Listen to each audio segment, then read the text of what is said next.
Form part second, ABST second, cost accounting. लागत के 3 तत्व होते हैं, सामग्री, श्रम तथा व्यय। तीनों तत्व ही किसी वस्तु की लागत या प्रति इकाई लागत के अंग माने जाते हैं, फिर भी इनमें सामग्री का सर्वाधिक महत्वपूर्ण स्थान है। वास्तव में किसी वस्तु के निर्माण में जो सामग्री उपयोग में लाई जाती है उसे लागत का प्रथम तत्व समझा जाता है, क्योंकि सामग्री के बिना किसी वस्तु का निर्माण करना संभव नहीं है। साधारणतः प्रत्येक वस्तु के निर्माण की कुल लागत का अधिकांश 50 से 60% भाग सामग्री पर ही व्यय होता है। ऐसी स्थिति में सामग्री की लागत पर उचित नियंत्रण रखकर सामग्री के व्यय, अपव्यय, चोरी आदि से होने वाली हानियों की संभावनाओं को दूर करके व्यवसाय के लाभ में वृद्धि की जा सकती है। सामग्री के नियंत्रण के संबंध में तकनीकी अव्यवस्था के परिणाम स्वरूप संस्था में कई अनियमितताएं हो सकती है, जिससे न केवल उत्पादन चक्र शिथिल हो सकता है, वरन उत्पादन व्ययों में भी अधिक वृद्धि हो सकती है। इन सब के फलस्वरूप किसी वस्तु का लागत मूल्य बढ़ जाता है और व्यवसाय को हानि होती है। सामग्री लागत नियंत्रण के कुछ उद्देश्य होते हैं। उनमें पहला है विशिष्ट प्रकार की सामग्री का पूर्व निर्धारण, दूसरा है क्रय मूल्य पर नियंत्रण, तीसरा है स्टॉक नियंत्रण, चौथा है छीजत, टूट-फूट, हानियों पर नियंत्रण, पांचवा है कार्यशील पूंजी का सर्वोत्तम उपयोग, छठा उत्तरदायित्व का निर्धारण और सातवां सूचना अविलंब उपलब्ध कराना। आवश्यकता अनुसार विशिष्ट प्रकार एवं गुण की सामग्री का पूर्व निर्धारण करना, ताकि इसका प्रवाह निरंतर बना रहे।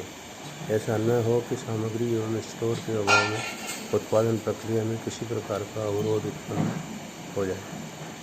सामग्री क्रय करने एवं रखने में अधिकतम बचत करना, अर्थात क्रय मूल्य न्यूनतम रखना। सामग्री का अधिक स्टॉक एकत्रित न होने देना, आवश्यकता से अधिक सामग्री की मात्रा भंडार गृह में बनी रहती है, इससे उसमें लगी पूंजी पर ब्याज, भंडारण संबंधी व्यय, सामग्री के नष्ट भ्रष्ट होने से व्यवसाय को अधिक हानि उठानी पड़ेगी। सामग्री के भंडारण में अनेक प्रकार के अपव्यय, छीजत, टूट-फूट, हानियों को न्यूनतम रखना, यह भी सामग्री नियंत्रण का उद्देश्य है। कार्यशील पूंजी के उपयोग, सर्वोत्तम उपयोग का अधिकतम लाभ प्राप्त करना, यह भी सामग्री नियंत्रण का उद्देश्य है। सामग्री के क्रय, भंडारण एवं अन्य व्यवस्थाओं हेतु प्रत्येक व्यक्ति अपने विभाग का उत्तरदायित्व निर्धारित करना, यह भी सामग्री नियंत्रण का उद्देश्य है। और लास्ट है प्रबंध द्वारा आवश्यकता पड़ने पर सामग्री की लागत एवं स्टॉक संबंधी सही सूचना अविलंब उपलब्ध रखना। लागत लेखा से समुचित लाभों की प्राप्ति तभी हो सकती है जब सामग्री पर पूरा नियंत्रण रखा जाए। सामान्यतः सामग्री का कुल उत्पादन लागत में 50% से 60% तक अंश होता है। अतः सामग्री पर पूरा नियंत्रण रखने पर ही व्यवसाय से अधिक लाभ प्राप्त हो सकता है। समुचित सामग्री नियंत्रण के अभाव में कुछ हानियां होने की संभावना होती है, जैसे अनावश्यक सामग्री का एकत्रित हो जाना, अनुकूल सामग्री का प्राप्त न होना, संग्रहण व्ययों में वृद्धि होना, अप्रचलन का भय, सामग्री के थोक मूल्य के लाभ में से वंचित रहना, अनुपयुक्त समय पर क्रय करना, कार्यशील पूंजी का अवरुद्ध हो जाना, सामग्री का गबन व चोरी होने का भय, क्षय एवं आवश्यकता से अधिक सामग्री का खर्च होना, सामग्री की सही लागत तथा विशेष कार्य पर उपयोग की गई सामग्री का सही मूल्य ज्ञात न होना, ये हानियां हो सकती है अगर सामग्री नियंत्रण नहीं हो तो। सफलतापूर्वक नियंत्रण के लिए कुछ बातें होना आवश्यक है। सामग्री से संबंधित जो भी विभाग है, जैसे क्रय विभाग है, माल प्राप्ति विभाग है, जांच विभाग है, वित्त विभाग है, इनका आपस में कोऑर्डिनेशन, समन्वय होना बहुत जरूरी है। समस्त सामग्री का क्रय केंद्रीय क्रय विभाग द्वारा ही यथासंभव किया जाना चाहिए। सामग्री से संबंधित सभी विभागों द्वारा समान प्रपत्र काम में लिया जाना चाहिए। सामग्री के प्रयोग, निर्गमन, अन्य कार्यों के लिए पहले से अनुमानित बजट तैयार करना चाहिए। आंतरिक निरीक्षण की पूरी व्यवस्था होनी चाहिए। सामग्री का संग्रहण उचित तथा सुरक्षित स्थान पर होना चाहिए। निरंतर गणना प्रणाली का प्रयोग किया जाना चाहिए। सामग्री की न्यूनतम अधिकतम आदेशित सीमाएं निर्धारित करना चाहिए।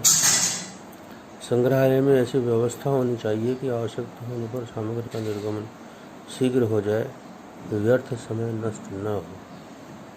सामग्री से संबंधित सहायक बहियां रखी जानी चाहिए। सामग्री के क्रय, निर्गमन, शेष, अप्रचलित सामग्री, अनुपयुक्त सामग्री को लौटाने आदि के संबंध में सामयिक रिपोर्ट तैयार की जानी चाहिए। इन व्यवस्थाओं का उत्तरदायित्व किसी एक विभाग का नहीं होता, अलग अलग विभाग का उत्तरदायित्व होता है। जैसे उत्पादन विभाग का उत्तरदायित्व उत्पादन प्रक्रिया में सामग्री के क्षय को रोकना एवं नियंत्रित करना है। भंडार गृह के अधिकारी का उत्तरदायित्व सामग्री के भंडारण तथा रखने व उठाने में टूट-फूट एवं हानियों की संभावनाओं के विरुद्ध आवश्यक व्यवस्था करना है। सामग्री को उचित मूल्य एवं उचित समय पर क्रय करना तथा उसके अत्यधिक स्टॉक के एकत्रित होने की संभावना को ध्यान में रखना क्रय विभाग का उत्तरदायित्व है। किसी वस्तु का उत्पादन के लिए सामग्री की किस्म, मात्रा में निर्धारण उत्पादन प्रबंधक, योजना विभाग तथा शोध एवं परीक्षण विभाग द्वारा सम्मिलित रूप से किया जाता है, परंतु क्रय विभाग के प्रबंधक का यह कर्तव्य माना जाता है कि वह प्रत्येक सामग्री के सस्ते स्थानापन्न सामग्री के उपलब्ध होने में संबंध में आवश्यक सूचना प्रदान करता रहे।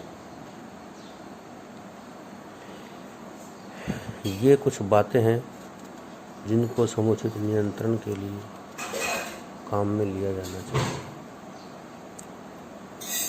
सामग्री पर उचित एवं पूर्ण नियंत्रण रखने के लिए एक बड़ी निर्माणी संस्था में संपूर्ण सामग्री नियंत्रण व्यवस्था को हम कुछ विभागों में विभक्त कर सकते हैं।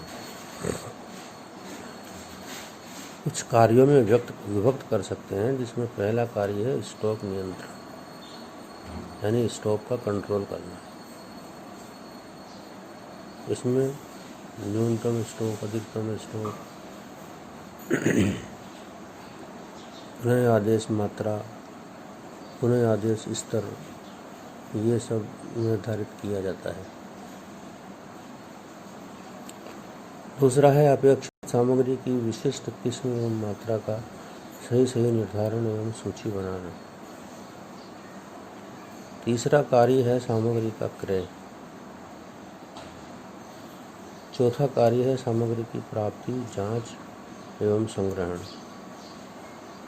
Receiving, inspection and storing of materials. पांचवा नियंत्रण का कार्य है सामग्री का निर्गमन, इश्यू ऑफ मटेरियल्स। छठा निर्गमित सामग्री का मूल्यांकन, प्राइजिंग ऑफ मटेरियल्स इश्यूज।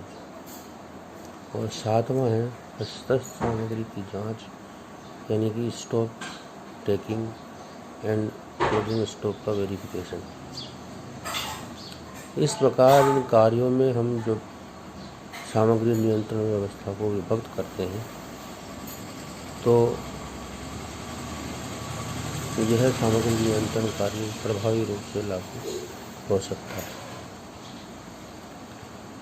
निर्माण व्यवसाय में लागत लेखांकन की विधि को प्रभावकारी बनाने, सामग्री की लागत को न्यूनतम करने के लिए यह आवश्यक है कि अपेक्षित सामग्री के लिए क्रय आदेश भेजने के समय से उत्पादन विभागों को सामग्री निर्गमन करने के समय तक समस्त क्रियाओं का पूर्ण ज्ञान नियंत्रण रखा जाए। इसके लिए दो बातों को ध्यान में रखना आवश्यक है: क्रय विभाग का संगठन उत्पादन विभागों के साथ सहयोग।